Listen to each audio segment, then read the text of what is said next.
Today, we're going to look at 3 places you can't go and people who went there anyways. But before we get into those stories, if you're a fan of the strange, dark, and mysterious delivered in story format, then you've come to the right place because that's all we do and we upload once a week. So if that's of interest to you, please steal the like button's mail and take all the money their grandmother sent them for their birthday. Also, please subscribe to our channel and turn on all notifications so you don't miss any of our weekly uploads. Okay, let's get into today's stories.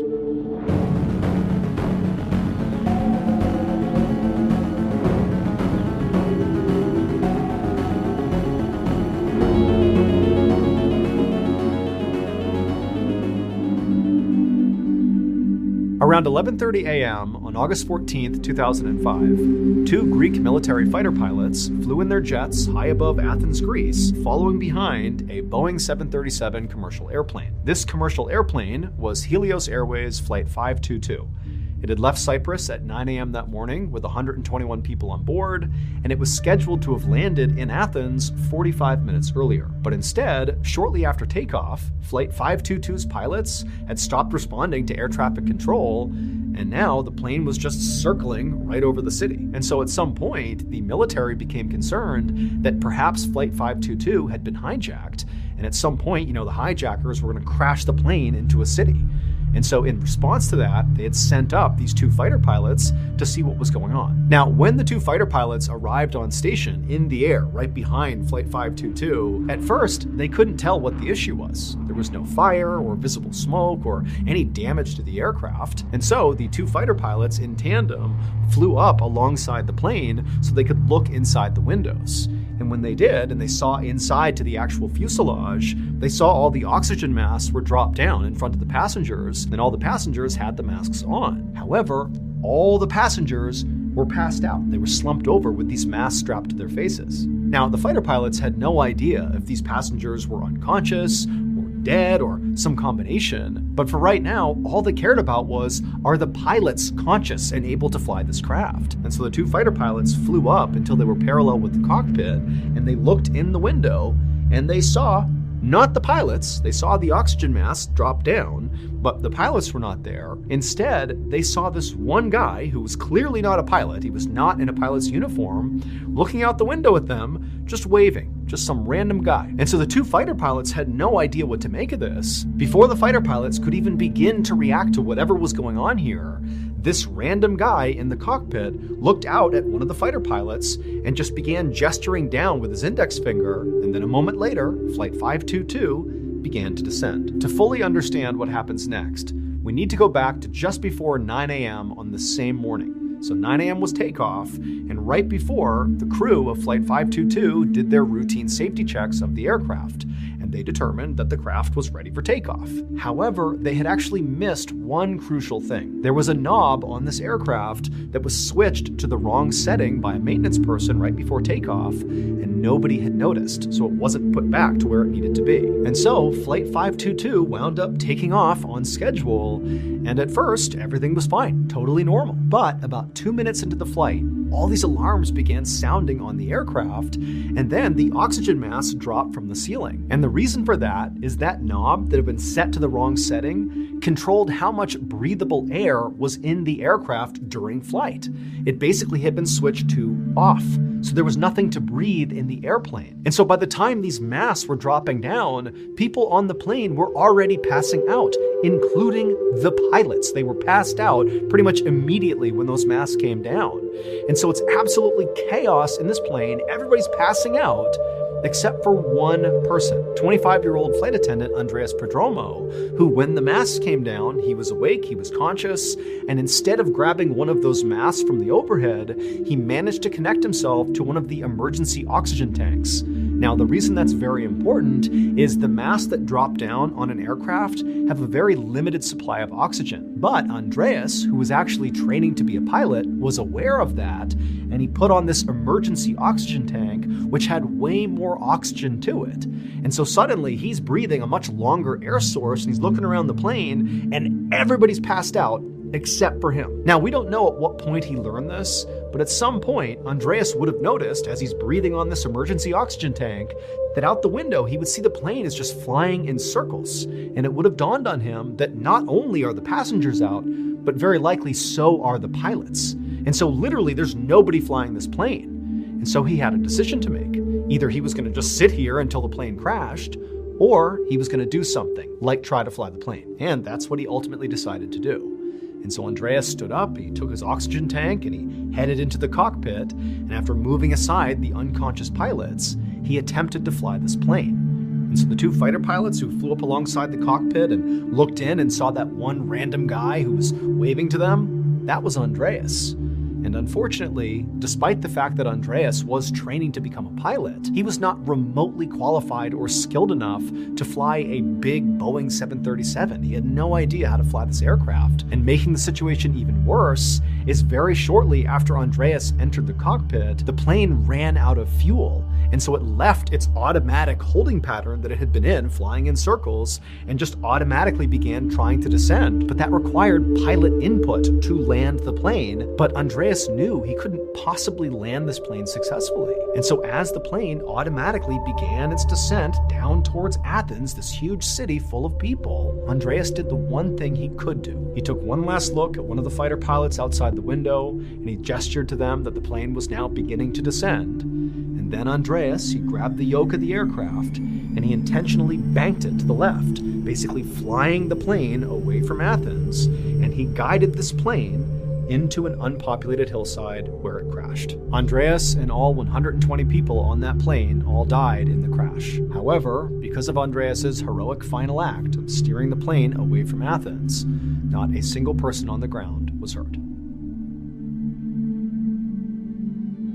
Thank you to BetterHelp for sponsoring today's video. So it's the new year, which means a lot of us, me included, have made New Year's resolutions. And while resolutions are generally a good thing, making some sort of change in your life, they also introduce a lot of stress and anxiety because I included often struggle to actually accomplish my New Year's resolution. And in years past, when I didn't hit the mark I wanted to hit, I just started feeling really bad about myself, like I'm a failure for not doing this thing, this big change I wanted to make. And so then not only am I not making the change, but I also feel worse about myself. So it's a vicious cycle. And in years past, when I wasn't in therapy, these types of situations would kind of cause me to emotionally spiral, and it would really negatively affect my whole life. But like I just mentioned, because I'm in therapy, when I have those negative thought loops, I turn to my therapist to try to deal with them. So if you're someone who right now is dealing with some negative thought loops, whether they're tied to,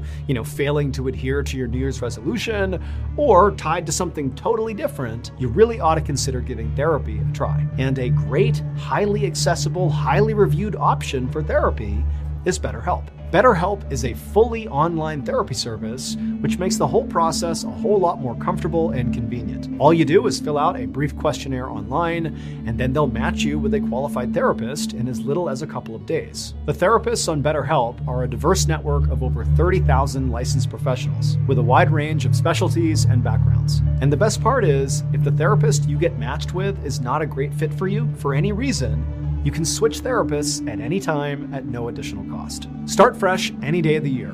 Click the link in the description or go to betterhelp.com/Mr. Ballin for 10% off your first month of therapy.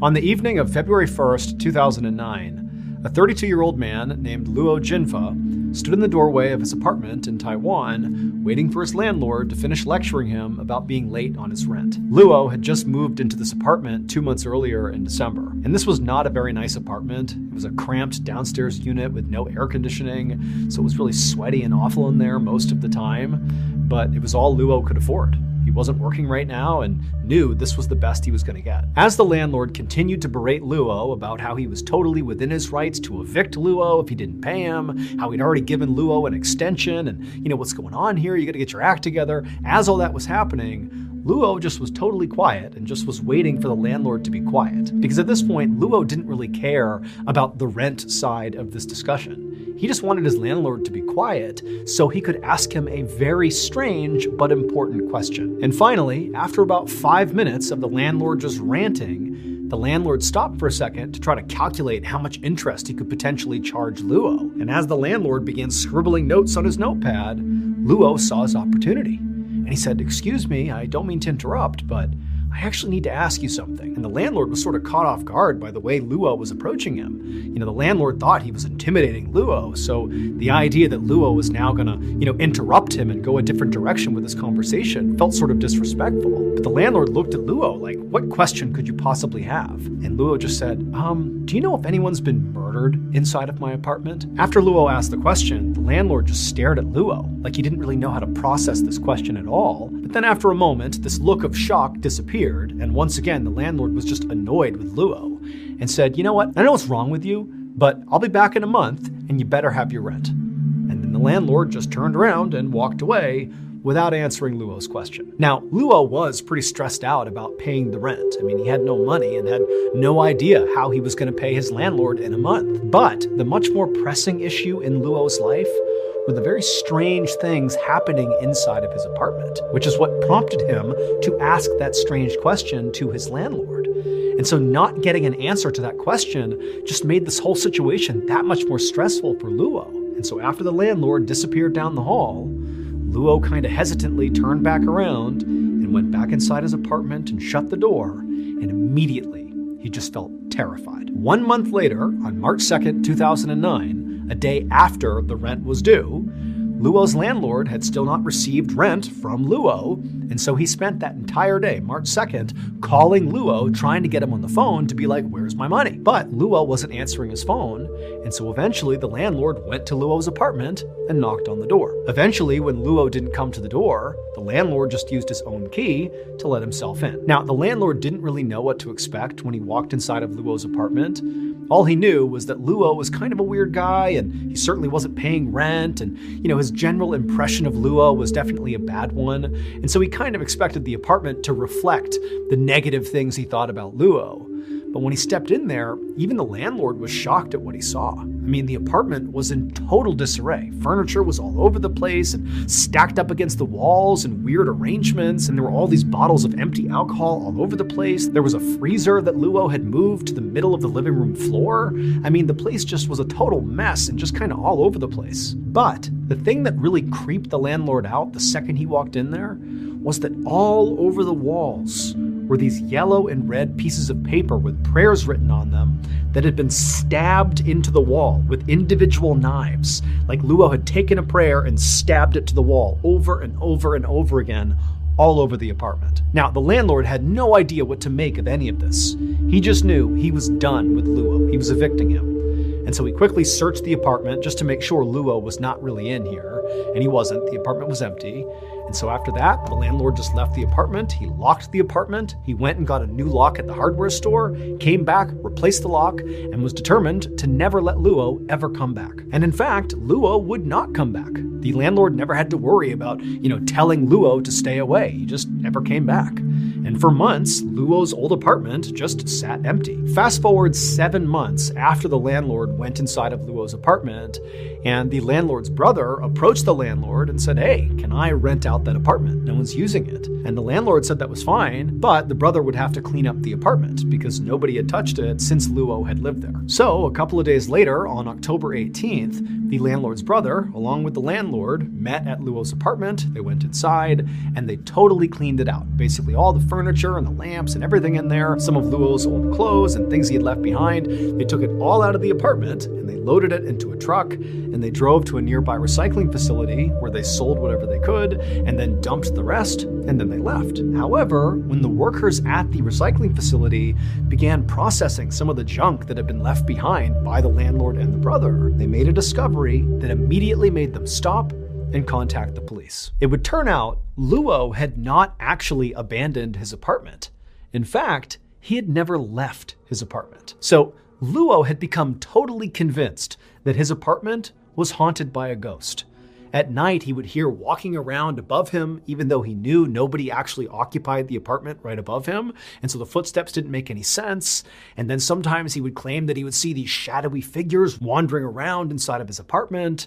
Now, it's worth noting that Luo did have mental health issues and he was a drug user, but he was absolutely adamant to the people he spoke to that there was something strange happening inside of his apartment. And so he began to wonder if, maybe somebody had been murdered in his apartment and their ghost was now haunting him. Hence the question to his landlord. And so this haunting, or whatever it was, just continued night after night, day after day for Luo, and it was driving him absolutely mad. But Luo discovered there was actually one place he could go in his apartment that would sort of protect him from whatever was happening inside of there. And that was to lock himself inside of his bedroom. However, his bedroom was not a real room. His bedroom was that big freezer the landlord found sitting in the middle of his living room. Luo had been climbing in there and shutting it to protect himself from this entity at night. But he would always prop the lid open just enough so that air could come in and out of there because it was airtight. However, shortly after Luo's conversation with his landlord about being late on rent, Luo had gone back inside his apartment, gotten really drunk, climbed inside of his bedroom, shut the lid, and forgot to prop it open. And so as he lay there, he slowly suffocated to death because there wasn't any circulation. And after he died inside of his freezer, nobody found him. And then 7 months later, after Luo's landlord and his brother emptied out Luo's apartment, they brought that freezer along with everything else to the recycling facility where the workers there would open up the freezer and they would find Luo.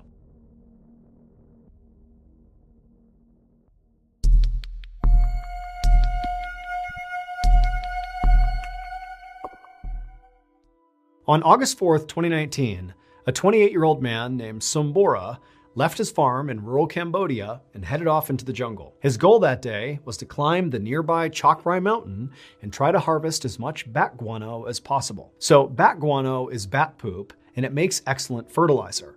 And in the jungles of Cambodia, there are all these mountains, including Chakrai Mountain, that have these cave systems full of bats. So it's a great place to go looking for bat guano.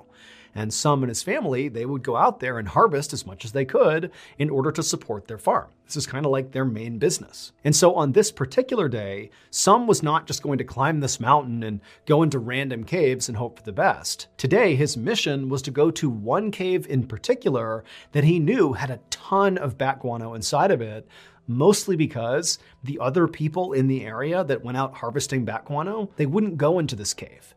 And the reason for that is the cave was really, really narrow and tight and frankly dangerous because of it. And so they didn't go into it. But Sum was a very slight guy with a narrow frame. And so he could basically get himself into tight spaces and reap the benefits of places like this cave. And so after hiking for about an hour through the jungle and then up this mountain, Sum finally reached the entrance to this particular cave. And it was an opening that was about 3 feet by 3 feet, and you really couldn't see very far into it. But Sum knew what he was doing, and pretty much immediately got down on his stomach. He got his flashlight out, he took his guano bag, which had a long strap coming off of it so he could drag it behind him, and he began wriggling his way into this opening. Now, the way this cave system roughly worked is there was this narrow entrance that went kind of straight ahead like a tunnel, and then periodically, as it continued along, there'd be these kind of like pockets, these openings where it would get big enough where Sum could actually get up onto his hands and knees and kind of move around a little bit. And it was inside of these pockets, these caverns, where all the bats would be. And that's where most of their poop was. And so all Sum was trying to do as soon as he went inside this cave is get to these caverns and then do his harvesting. And so Sum, he wriggled his way forward, he got through that first tunnel section and he entered the first cavern. And sure enough, there were quite a few bats on the ceiling and there was all this bat guano, about a pound of bat guano. And so he scooped it all up, he put it into his bag, and then he kept on moving through the tunnel into the next cavern. And as he was making his way down that second stretch of tunnel, shining his light ahead, he saw what looked like the walls moving up ahead when he was looking into the next cavern. But he knew that was not actually the wall moving. It was a whole bunch of bats in this next cavern. And so from his perspective, it seemed like there were way more bats in that cavern than this one. And so in theory, this next cavern was going to have a ton of bat guano, potentially all he would need for this entire journey. He could just pack his bag and leave after this next cavern. However, there was a small problem. Now, Sum had come to this spot many times before, and he knew that going from the first cavern to the next cavern had a little bit of a hiccup. On the ground, as you crossed the threshold into this second cavern, was a crack in the ground that basically ran perpendicular to the way this tunnel ran. Now, the crack was only about 6 inches wide, but when you were over it shining a light down into this crack, it was like it went on forever. It was like this unending hole in the earth. And so Sum always just got creeped out climbing over this crack because there was really no way to go around it. You really had to go right over the top of it because all he was thinking about is like, what's down inside of this deep hole in this cave? It's reminiscent of how people are scared of really deep oceans, like thalassophobia. It's fear of what's down there. And so Sum just really didn't like it. But again, he knew there was going to be a ton of bat poop if he could just cross over that crack, and so it was worth it. And so Sum, he wriggled his way through the tunnel, he reached the crack, he kind of shined his light down and again saw just this never-ending pit that just shot straight down into the earth. But Sum took a deep breath, and he wriggled over the top of it successfully. And after he crossed it and he was about to enter into the cavern to get this huge bat guano payload, he felt something tugging on him, and immediately he was terrified and he whipped his head around wondering what could possibly be grabbing him. When he realized nothing was grabbing him, it was his guano bag that he dragged behind him with that big strap. It had gotten stuck on the crack itself. Sum was immediately relieved because he had really hyped up the idea that maybe there was some monster behind him or something, but there wasn't, and so he just kind of grabbed his strap and kind of jimmied the bag out of the crack.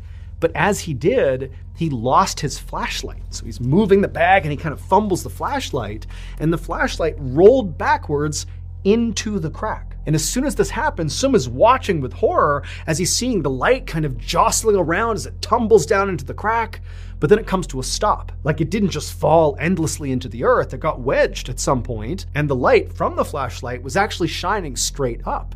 So it was pretty near the surface. And so Sum's thinking to himself, okay, that's bad. I can't lose my flashlight. I have to be able to see to get the bat poop and to get out of here.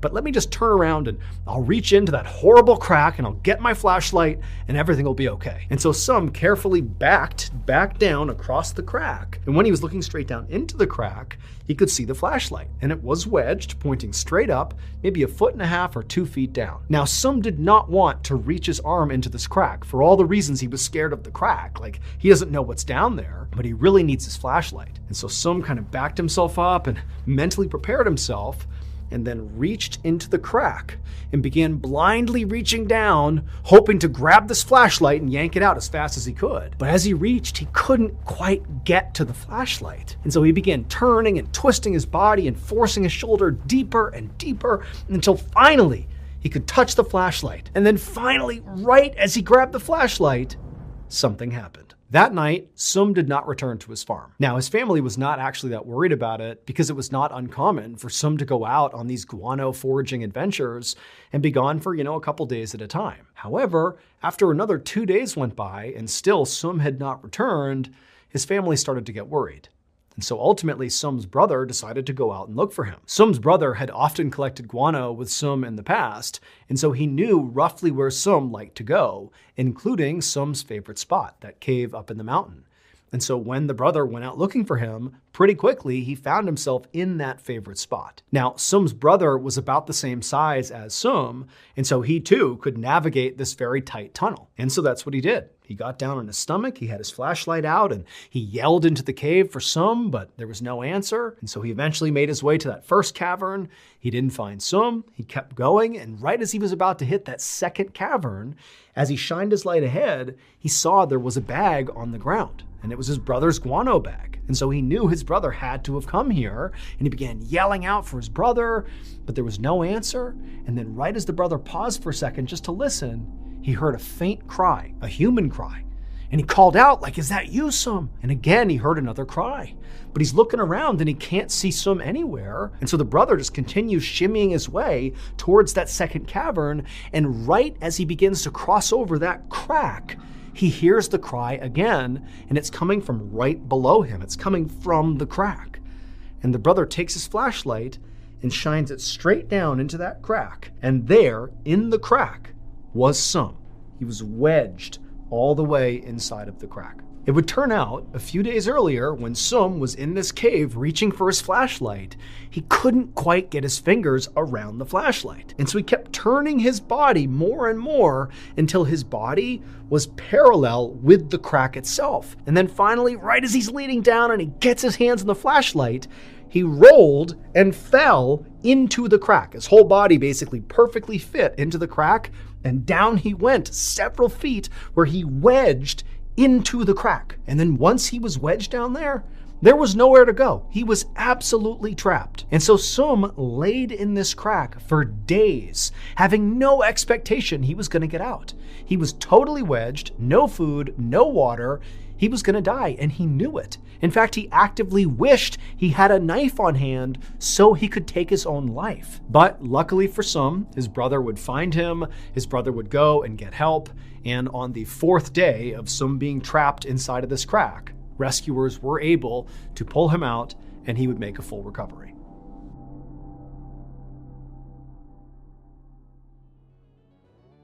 I'm going to play you a clip from one of our Ballin Studios podcasts, Run Fool. After you're done listening to it, be sure to check out Run Fool on any podcast platform. New episodes come out every Tuesday. Enjoy.